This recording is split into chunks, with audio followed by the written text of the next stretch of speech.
Good morning students, myself Rakesh Srivastava from GVM Convent School Basti. Students कैसे हैं आप लोग? आशा करता हूँ हेल्दी होंगे और हेल्दी रहना ज़रूरी भी है, क्योंकि हेल्दी बॉडी में ही हेल्दी माइंड रिसाइड करता है। और हेल्दी माइंड तब होगा जब आप हेल्दी डाइट लेंगे, और हेल्दी डाइट लेते रहिए। लॉकडाउन को जो गाइडलाइंस है उन गाइडलाइंस को फॉलो करते रहिए, क्योंकि ये लॉकडाउन अभी लग रहा है थोड़ा लंबा जाएगा। खैर, ऑनलाइन क्लासेस ही एक तरीके हैं जिसके द्वारा आप अपनी स्टडी को कैरी आउट कर सकते हो। क्लास 7 की साइंस में एसिड बेसेस एंड साल्ट्स के बारे में मैंने एक्सप्लेन किया था। हालांकि एसिड और बेस के बारे में मैंने बता दिया था। अब आज आपको मुझे बताना है साल्ट्स के बारे में। साल्ट क्या होता है और न्यूट्रलाइजेशन रिएक्शन क्या होती है, इसके बारे में कुछ पिछले टर्न पे एक्सप्लेन किया था, थोड़ा सा और चीज़ें बतानी पड़ेगी। और न्यूट्रलाइजेशन रिएक्शन का क्या एप्लीकेशन है, और आज ही मैं आप लोगों को ये भी बताऊंगा इंडिकेटर क्या होते हैं और उनका क्या यूज़ होता है। तो अटेंटिव रहिए, क्लास में ध्यान दीजिएगा। और वीडियो में आपको होमवर्क भी मिलेंगे, तो उस होमवर्क को भी नोट करते रहिएगा, ध्यान दीजिएगा। तो आगे बढ़ते हैं। पहले हम बात करते हैं साल्ट्स के बारे में। तो साल्ट्स क्या होते हैं? साल्ट्स ऐसे केमिकल सब्सटेंसेस होते हैं जो एसिड और बेस से मिलके बनते हैं। जब एसिड और बेस आपस में कंबाइन करते हैं तो क्या बनता है? साल्ट बनता है। क्या बनता है? और वह रिएक्शन जिसके द्वारा साल्ट बनता है, उस रिएक्शन को न्यूट्रलाइजेशन रिएक्शन कहते हैं, क्योंकि साल्ट जो है न्यूट्रल सब्सटेंस है, न्यूट्रल सब्सटेंस है, ना एसिडिक होता है ना बेसिक होता है। ये न्यूट्रल होता है, ठीक है ना। तो साल्ट और वाटर ही बनता है, वाटर भी न्यूट्रल होता है। हालांकि कुछ एसिडिक साल्ट भी होते हैं, कुछ बेसिक साल्ट भी होते हैं, लेकिन जो प्रोडक्ट बना न्यूट्रलाइजेशन रिएक्शन के परिणामस्वरूप, आप जब भी देखोगे न्यूट्रलाइजेशन रिएक्शन जो पिछले टर्न पे मैंने दिखाया था, एसिड बेस मिले हैं तो साल्ट और वाटर बना है। 2 रिएक्शन दिखाया था, दोनों रिएक्शन में आप देखेंगे। तो चूँकि वाटर न्यूट्रल सब्सटेंस होता है, न्यूट्रल सब्सटेंस बना, इसलिए इस रिएक्शन को न्यूट्रलाइजेशन रिएक्शन कहते हैं। कौन सी रिएक्शन कहते हैं? Neutralisation reaction. ये बोर्ड में आप देखेंगे, यहाँ पर दिखाया जा रहा है, यहाँ पर ये न्यूट्रलाइजेशन रिएक्शन लिखा हुआ है। तो न्यूट्रलाइजेशन रिएक्शन वह रिएक्शन है जिसमें एसिड और बेस आपस में कंबाइन करते हैं और साल्ट और न्यूट्रल सब्सटेंस वाटर बनाते हैं। इसका यूज़ क्या है?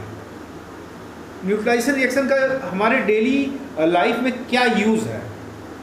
तो यूज़ के लिए मैं बता दूं आपको क्या यूज़ है न्यूट्रलाइजेशन रिएक्शन का।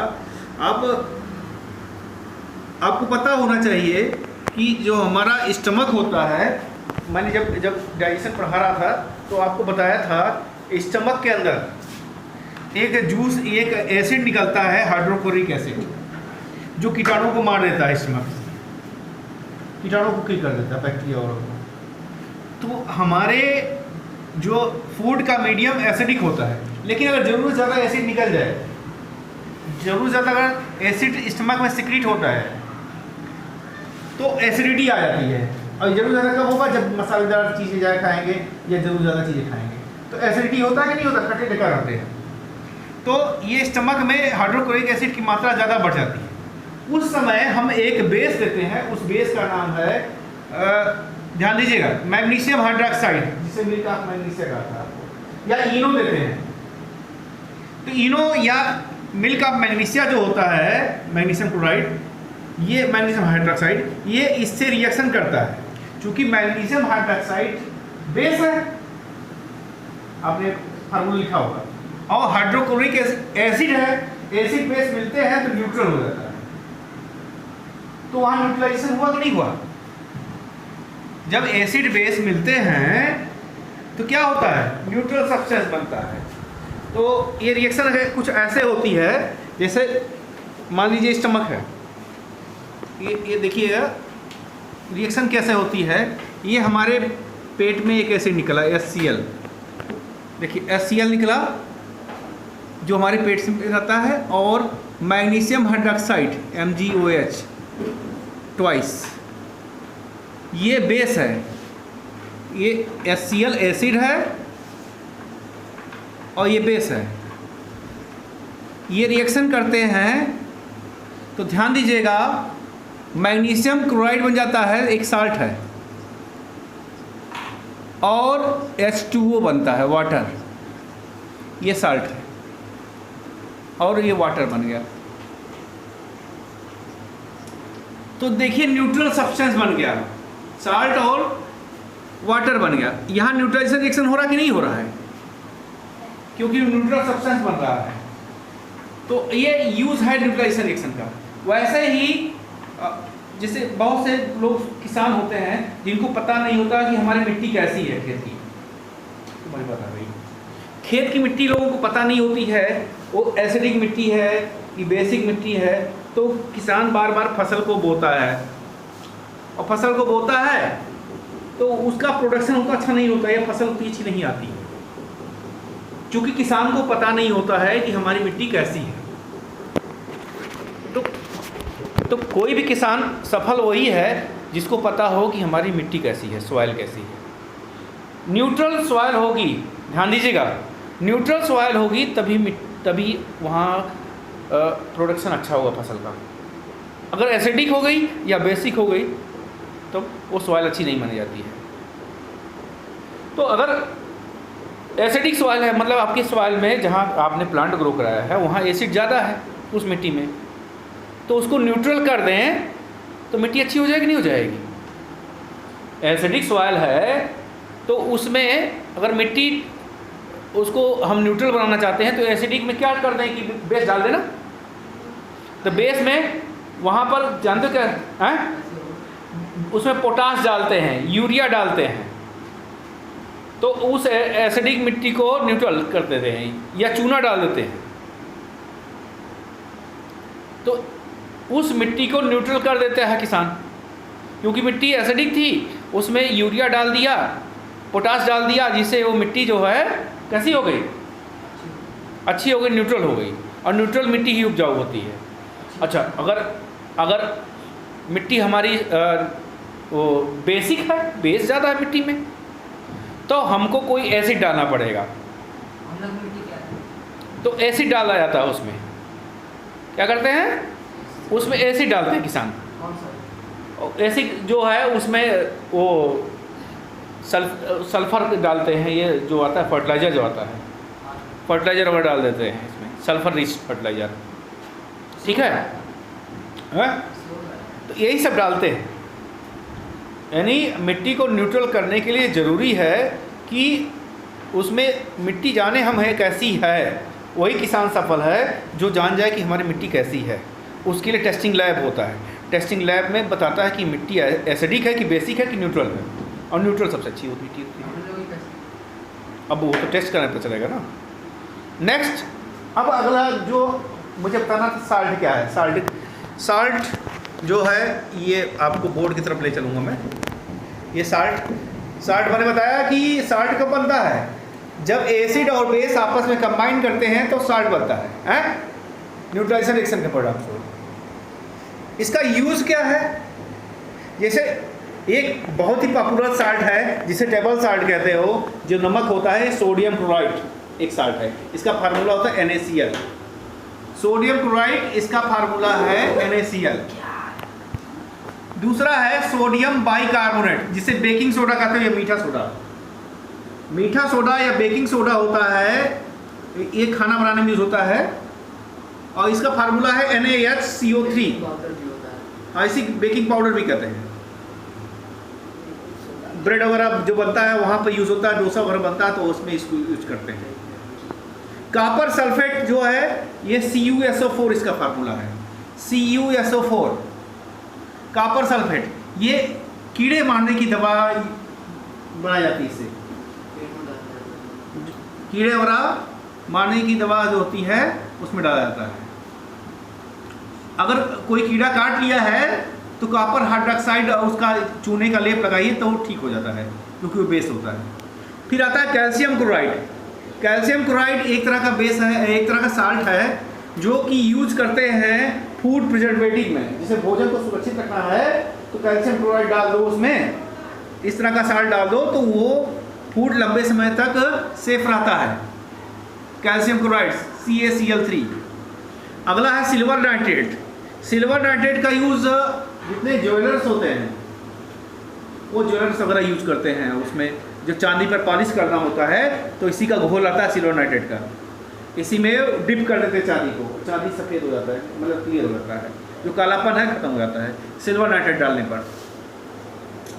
अब मैं बात करूंगा इंडिकेटर क्या होते हैं, इंडिकेटर एंड देयर टाइप्स। तो इंडिकेटर क्या है? इंडिकेटर ऐसे केमिकल सब्सटेंसेस होते हैं, समझिए पहले इंडिकेटर क्या है। Indicators are those chemical substances, ठीक है, which turn itself when they are come in contact of acid or base। होता क्या है, इंडिकेटर ऐसे केमिकल सब्सटेंस है जो एसिड बेस के संपर्क में आकर के अपना कलर चेंज कर देते हैं और बताते हैं कि ये सोल्यूशन एसिड है कि बेस है। तो इंडिकेटर क्या है? इंडिकेटर केमिकल सब्सटेंसेस होते हैं जो अपना कलर चेंज करके बताते हैं कि दिया हुआ सोल्यूशन एसिड है कि बेस है। अब कोई लिक्विड दे दिया, ये बताओ एसिड है कि बेस है, वो तभी पता चलेगा जब उसमें इंडिकेटर आप डालोगे, और इंडिकेटर डालते ही कलर चेंज हो जाएगा। इंडिकेटर का कलर चेंज होगा, ध्यान दीजिएगा। जैसे एक बड़ा अच्छा इंडिकेटर आप लोग देखे हो घर में, सबके घरों में होगा, हल्दी, टर्मरिक कहते हैं, एक राइजोम है एक तरह का। हल्दी कैसे होती है? पीले रंग की होती है, पीले रंग की होती है, लेकिन अगर वो किसी बेस के साथ डाल दिया जाए तो कैसा हो जाता है? तेल में डालो हल्दी को, देखो कैसे दिखाई देता है, रेड कलर हो जाता है। तो येलो से रेड हुआ कि नहीं? बेस में तेल क्या है? ऑयल क्या है? बेस है। तो हल्दी जानते हो बेस के साथ हमेशा, टर्मरिक बेस के साथ हमेशा कौन सा कलर देगा? Red colour, brown red colour, brownish red. और एसिड के साथ हमेशा यह येलो कलर ही रहेगा। तो टर्मरिक क्या हो गया? इंडिकेटर होगा। अच्छा, मैंने आपको एसिड बेस पढ़ाया था, बताया था कि एक इंडिकेटर का नाम लिया था मैंने, उसका नाम था लिटमस पेपर, याद करो। एसिड में क्या बताया था? ब्लू कलर का लिटमस पेपर है तो एसिड में डालोगे तो वो रेड हो जाएगा, और बेस में डालोगे क्या हो जाएगा? रेड वाला ब्लू में कन्वर्ट हो जाएगा। तो लिटमस पेपर भी इंडिकेटर हैं, ठीक है। ऐसे ढेर सारे इंडिकेटर होते हैं। चाइना रोज, जिसे गुड़हल कहते हो, गुड़हल किस कलर का होता है? रेड कलर का होता है ना। अगर हल्का पिंक भी होता है, अगर हल्का लाइट पिंक है अगर चाइना रोज, ठीक है, अगर उसको एसिड में डालोगे तो डार्क रेड हो जाएगा। उस कलर को मैग्नेटा कलर कहते हैं, मैग्नेटा कलर, डार्क रेड हो जाएगा। जो पिंक कलर था एसिड में डालते ही कैसा हो जाएगा? डार्क पिंक हो जाएगा। लेकिन जैसे ही उस पिंक जो उसके पेटल्स को आप उसमें डालोगे बेस में, वो ग्रीन कलर में हो जाएगा। यानी सोल्यूशन अगर ग्रीन कलर दे रहा है तो बेस है, और मैग्नेटा कलर दे रहा है, डार्क रेड दे रहा है, तो वो एसिड है। ऐसे ढेर सारे यहाँ पर इंडिकेटर हैं जो होता है। तो कुछ इंडिकेटर के मैं नाम दे रहा हूँ। इंडिकेटर एक्चुअली होता है दो तरह का, एक नेचुरल होता है और एक आर्टिफिशियल या केमिकल होता है। नेचुरल इंडिकेटर में आपका हो जाएगा, ये आपको चाइना रोज हो गया, टर्मरिक हो गया, है लिटमस पेपर हो गया, क्योंकि लिटमस पेपर लाइकेन से निकलता है, बताया था मैंने आपको पिछले टर्म पे, लाइकेन नाम के प्लांट से पाया था। तो ये इंडिकेटर है, नेचुरल इंडिकेटर है, क्योंकि ये नेचुरली प्राप्त किया जाता है। क्या क्या नाम बताया मैंने? क्या क्या नाम बताया? टर्मरिक बताया, चाइना रोज बताया, और लिटमस पेपर बताया, और एक और नाम सुन लीजिए, बहुत वो आ जाता है, उसका नाम है red cabbage juice. Red cabbage juice यहाँ पर तो नहीं मिलता है, रेड कैबेज यहाँ पर ग्रीन कैबेज ही मिलती है, लेकिन आप साउथ अफ्रीका में जाओगे तो वहाँ रेड कैबेज मिलेगा। हालांकि यहाँ कुछ सब्जी की दुकानों में मिल जाता है रेड कैबेज भी। वो रेड कैबेज एक्चुअली होता क्या है, जब उसको एसिड में डालोगे तो वो डार्क रेड हो जाएगा। हल्का रेड था, डार्क रेड हो जाएगा एसिड डालने पर, लेकिन बेस में डालते ही वो ग्रीन कलर हो जाता है। तो वो भी इंडिकेटर हुआ कि नहीं हुआ? इंडिकेटर का काम क्या है? अपना कलर चेंज करके बताना है कि दिया हुआ सोल्यूशन एसिड है कि बेस है। तो ऐसे कुछ इंडिकेटर हैं जो आपको मैं दिखाना चाहूँगा। ये इंडिकेटर दिखाऊँ है, कभी बना हुआ है एक बुक पे। ये देखिए इंडिकेटर हैं। एक देखो लिटमस पेपर पहला इंडिकेटर है। ब्लू लिटमस पेपर रेड में चेंज हो जाता है। अगर ब्लू लिटमस पेपर को अगर आप एसिड में डालो तो रेड हो जाएगा, हैं। रेड लिटमस पेपर को डालो तो कोई चेंज नहीं आएगा, रेड ही रहेगा। टर्मरिक देखो येलो था, येलो ही रहेगा एसिड में। चाइना रोज जो है डार्क पिंक था, मैग्नेटा कलर देखो एसिड के साथ, एसिड के साथ है या बेस के साथ है। मेथिल ऑरेंज एक केमिकल है, मेथिल ऑरेंज, ये ऑरेंज कलर का होता है। अगर एसिड डालो तो ऑरेंज ही रहेगा, लेकिन बेस में डालते ही येलो कलर हो जाता है। देख रहे हैं। फिर आता है फिनाप्थलीन, ये भी केमिकल इंडिकेटर है। इंडिकेटर दो तरह का मैंने बताया, एक नेचुरल एक आर्टिफिशियल। आर्टिफिशियल नीचे के दो हैं और ऊपर के सब नेचुरल है। फिनाप्थलीन कलरलेस होता है एसिड के साथ, लेकिन बेस में जैसे डालेंगे वो पिंक कलर हो जाएगा। तो ये इंडिकेटर है। ये चाइना रोज है, एक इंडिकेटर दिखाया आपको। टर्मरिक है इंडिकेटर है। ये सब नेचुरल इंडिकेटर है। तो इस तरह से इंडिकेटर बता दिया मैंने। अब आपको मैं एक और इंडिकेटर बताऊंगा जो है पीएच स्केल, इसे कहते हैं पीएच स्केल। पीएच स्केल एक तरह का स्केल होता है जिसमें अगर एसिड बेस को आप छोड़िए, डालिए, तो वो अपना कलर चेंज कर देता है। उसको मैं दिखाना चाहूँगा पीएच स्केल को। हालांकि इस बुक में शायद नहीं है, मैं नेक्स्ट बुक में देखना चाहता हूँ। मैं आपको बता दूँ, मैं कई बुक से आपको पढ़ा रहा हूँ, एक बुक से नहीं पढ़ाया जा रहा है आपको। जिसमें कंटेंट्स अच्छे मिल जा रहे हैं उनमें से मैं ले रहा हूँ। तो पीएच स्केल क्या होता है, चलिए मैं पीएच स्केल बता दे रहा हूँ। पीएच स्केल एक तरह का स्केल होता है जो बताता है कि दिया हुआ सोल्यूशन एसिड है कि बेस है। अगर पीएच स्केल पे वो इंडिकेशन आपका 0 से 7 के बीच में है तो दिया हुआ सोल्यूशन, और 0 से 7 के बीच में है, 0 से ज़्यादा और 7 से कम हो, तो दिया हुआ सोल्यूशन एसिडिक होगा। कैसा होगा? लेकिन पीएच स्केल पे अगर 7 पे शो कर रहा है तो न्यूट्रल होगा। वाटर का पीएच स्केल 7 होता है, और जितने एसिड होंगे उनका पीएच स्केल 7 से कम होगा और वो 0 से ज़्यादा होगा। लेकिन बेस क्या होगा? जितने भी बेसिक चीज़ें हैं उनका पीएच स्केल पे वैल्यू उनकी जो आती है 7 से ज़्यादा होती है और 14 से कम होती है।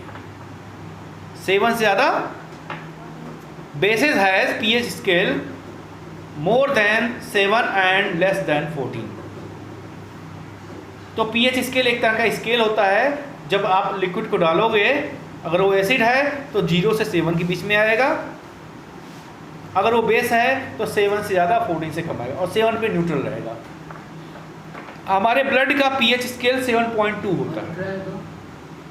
जो ब्लड होता है हम लोगों का, ह्यूमन बीइंग का, उसका पीएच स्केल 7.2 होता है। यानी हल्का सा वो बेसिक होता है। 7.2 का मतलब 7 ज़्यादा हो गया तो बेसिक हो गया। तो पीएच स्केल भी ये बताता है कि दिया हुआ सोल्यूशन एसिड है कि बेस है। तो इतनी चीज़ें हैं जो आपको जो वर्क मिलेगा, वर्क में आप इंडिकेटर नोट कर लेंगे। इंडिकेटर क्या होता है और इंडिकेटर के टाइप्स क्या होते हैं मैंने बताया। इंडिकेटर 2 तरह का आता है, एक नेचुरल होता है, एक आर्टिफिशियल होता है। तो यहाँ पर नेचुरल और आर्टिफिशियल है, यह मैं दिखाना चाहूँगा। यहाँ पर ये आपको दिखा दूँ, ये इंडिकेटर है। इसको आप होल्ड कर लेंगे कैमरे को और इसको समझ लेंगे, इसको नोट कर लेंगे। हेडिंग डाल लेंगे इंडिकेटर, और उसमें 2 तरह का इंडिकेटर दिखाएंगे, नेचुरल और आर्टिफिशियल। नेचुरल में नेचुरली ऑब्टेन किया जाता है, आर्टिफिशियल में आर्टिफिशियली या केमिकल से बनाया जाता है। तो ऊपर के यहाँ पर 1 2 3 4 ये नेचुरल हैं, और लास्ट के 2 जो हैं ये आर्टिफिशियल है इंडिकेटर। तो इंडिकेटर की बात हो गई। इंडिकेटर का क्या यूज़ है बता दिया मैंने आपको। कलर चेंज करके खुद बताएगा कि क्या होता है, हैं? तो इंडिकेटर हो गया। पीएच स्केल मैंने बता दिया, साल्ट बता दिया, उनका फार्मूला बता दिया। एक काम और करिएगा, साल्ट लिख लीजिएगा। साल्ट कैसे बनता है? Salt is form due to combination of acid and bases by neutralisation reaction. By तो रिएक्शन मैंने दिखाया भी है, हालांकि रिएक्शन आप पहले भी लिखे हो। एक रिएक्शन न्यूट्रलाइजेशन रिएक्शन में एक रिएक्शन और बढ़ा लीजिएगा। इस रिएक्शन को आपने 2 रिएक्शन लिखा था पहले, एक रिएक्शन और लिख लीजिएगा इस रिएक्शन को। HCl जो हमारे स्टमक के अंदर होता है, HCl एसिड है, मैग्नीशियम हाइड्रोक्साइड या मिल्क ऑफ मैग्नीशिया है, एसिड बेस आपस में मिले तो मैग्नीशियम क्लोराइड एक साल्ट बना दिया और वाटर न्यूट्रल सब्सटेंस बन गया। तो यहाँ देखिए एक साल्ट ये भी बन रहा है मैग्नीशियम क्लोराइड, और इतने साल्ट यहाँ बने हुए हैं। इनका फार्मूला नोट कर लेंगे आप लोग, ये होमवर्क है आपका। तो ये सारी चीज़ें आपका होनी चाहिए। तो बच्चों आपको मैंने आज जो बताया है, आज मैं समझता हूँ लेसन फिनिश हो चुका है। आज का होमवर्क भी आपको मिल गया होगा, और ये होमवर्क को नोट कर लीजिएगा। और ये सारी चीज़ें आप होमवर्क नोट करने के बाद पोस्ट कर दीजिएगा ग्रुप में।